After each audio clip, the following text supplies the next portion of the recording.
আর এদিকে টানা বৃষ্টিতে করলার জলেও প্লাবিত জলপাইগুড়ির শহরের বিস্তীর্ণ এলাকা। জল ঢুকে পড়ে বেশ কয়েকটি বাড়িতেও। করলার জলে ভাসছে শহরের ব্যস্ত বাজারও। মাছ বাজারে জল জমায় দীর্ঘ সময় বন্ধ থাকে মাছের নিলামও। পরে করলা সেতুর উপর চালু হয় মাছের নিলাম।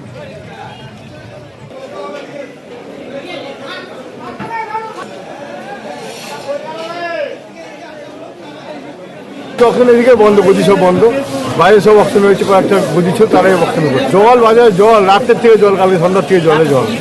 এই জলের মধ্যে বসে দোকানদারি করছি আমরা। বিকাল থেকে পুরো জল বাজারে ঢুকে গেছে। কালকে বিকাল থেকে পুরো জল, এই জল একটু কমতেছে।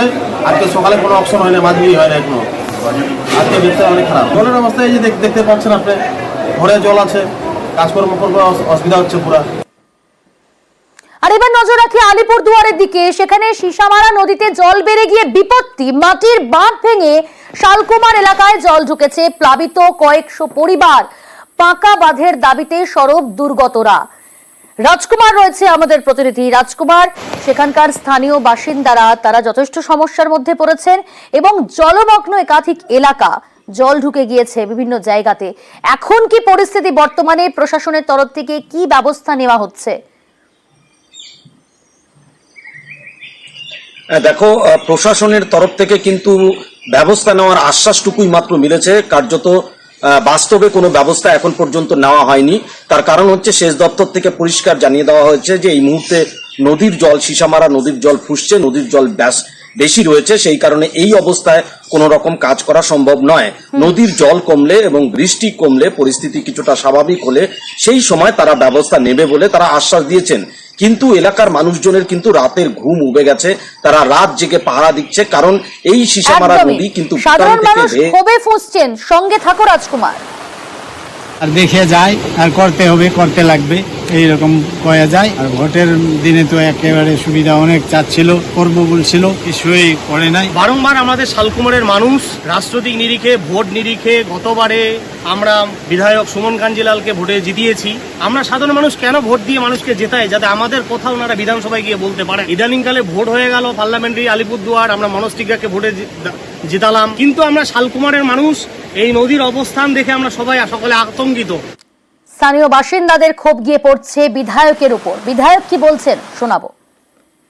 এবার বর্ষায় ভয়াবহ নদী ভাঙন শুরু হয়েছে। যেভাবে নদী ভাঙছে, আমাদের কৃষি জমি, আমাদের সংরক্ষিত জঙ্গল এবং বিভিন্ন বসত জমি, তাতে কিন্তু ডুয়ার্সের অস্তিত্ব সংকটে। রাজ্য সেচ দপ্তরের পক্ষ থেকে সংরক্ষিত এলাকায় এই নদীগুলোকে বাঁধ নির্মাণ বা জরুরি মেরামতির কাজ করলেও গোটা নদীর অসংরক্ষিত এলাকায় কাজ করা সম্ভব নয়। কেন্দ্রীয় প্রতিনিধি দল এই জায়গা ভিজিট করুক, এই দায়িত্ব কিন্তু নেওয়া দরকার। সীসামারার যদি এই পরিস্থিতি হয় আলিপুরদুয়ারে, সেখানে মাটির বাঁধ ভেঙে বিভিন্ন জায়গা যেমন জলমগ্ন, প্লাবিত হয়েছে, এবার বৃষ্টিতে চিন্তা বাড়াচ্ছে নোনাই নদীর মাটির বাঁধও। আলিপুরদুয়ারের ৩ নম্বর ওয়ার্ডে মাটির বাঁধে বিপত্তি। টানা বৃষ্টিতে ভেঙে যাচ্ছে মাটির বাঁধ। রয়েছে আমাদের সঙ্গে আমাদের প্রতিনিধি রাজকুমার। রাজকুমার, সীসামারা নদীর সেখানে আমরা দেখতে পেলাম যে জলস্তর বেড়ে গিয়ে যা বিপত্তি, জলমগ্ন হয়েছে বিভিন্ন জায়গা। এবার তো মাটির বাঁধ নোনাই নদী, তা চিন্তা বাড়াচ্ছে, দুশ্চিন্তা বাড়াচ্ছে। কতটা আতঙ্কিত পরিবার পরিজন, নদী পাড়ের বাসিন্দারা? একদমই, দেখো, কথায় বলে নদীর পাড়ে বাস, চিন্তা 12 মাস। নোনাই নদীর পাড়ের মানুষদের কিন্তু সেই রকমই অবস্থা হয়েছে। তার কারণ হচ্ছে আলিপুরদুয়ার শহরের পাশ দিয়ে বয়ে গেছে এই নদী।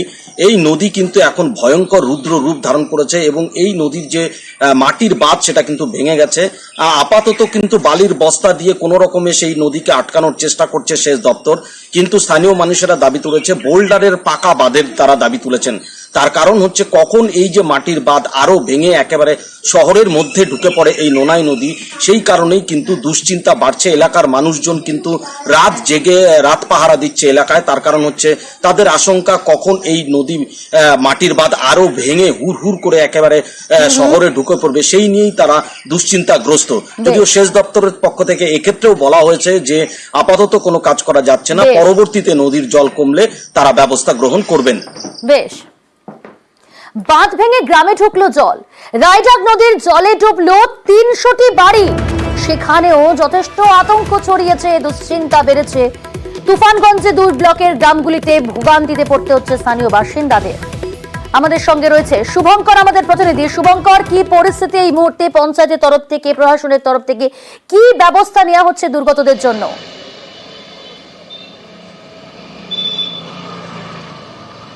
হ্যাঁ দেখো, গত কয়েকদিন ধরে একটানা বৃষ্টি থাকায় কোচবিহার জেলার মধ্যে দিয়ে যেসব নদীগুলো বয়ে গিয়েছে তার মধ্যে তোরসা, তিস্তা, কালজানি, রায়ডাক প্রতিটি নদীর জল বেড়েছে এবং আজ ভোরের দিকে রায়ডাক নদীর জলস্তর এতটাই বৃদ্ধি পেয়েছে যে রায়ডাক নদীর পাশে মাটির বাঁধ ভেঙে জল গ্রামে ঢুকে গিয়েছে।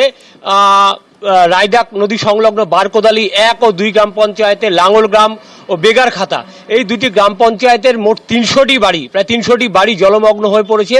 ফলে ওই বাসিন্দাদের বাড়িতে কিন্তু আজকে সারাদিনে রান্নাবান্না হয়নি এবং বাসিন্দাদের যেটা অভিযোগ, বাড়িতে জল ঢুকে গিয়েছে, তারা কি করবেন বুঝে উঠতে পারছেন না। এখনো পর্যন্ত প্রশাসনের কর্তাদের কোনো হেলদোল নেই।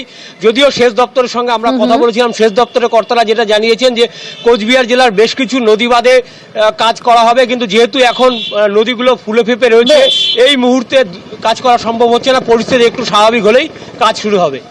ধন্যবাদ। এখানে 150 বাড়ি আছে, আমরা সব বাড়িতে জল, বেশিটাই মানুষ বাড়ি ছাড়া। 4-5 বছর থেকে জানা হচ্ছে, আসি সান্ত্বনা দেয়, এইরকম অবস্থা। কাজ করলে তো আমার এই অবস্থা দাঁড়াতো না। আগে তো খাওয়া তাও মুড়ি ছুড়ি চিড়ে দিত, এখন তো সেটাও নাই, কেউ দিচ্ছে না। আসে মাপঝোক করে, খালি কয় হবে হবে, কিন্তু এখন পর্যন্ত হইলো না। অনেকবার বলা হয়েছে যে এই বাঁধটা খুব করে তাড়াতাড়ি দরকার আমাদের বাড়ি। এই যে দেখেন, নদী চলে গেছে আমাদের বাড়ি, কিরকম ধার ছুটছে।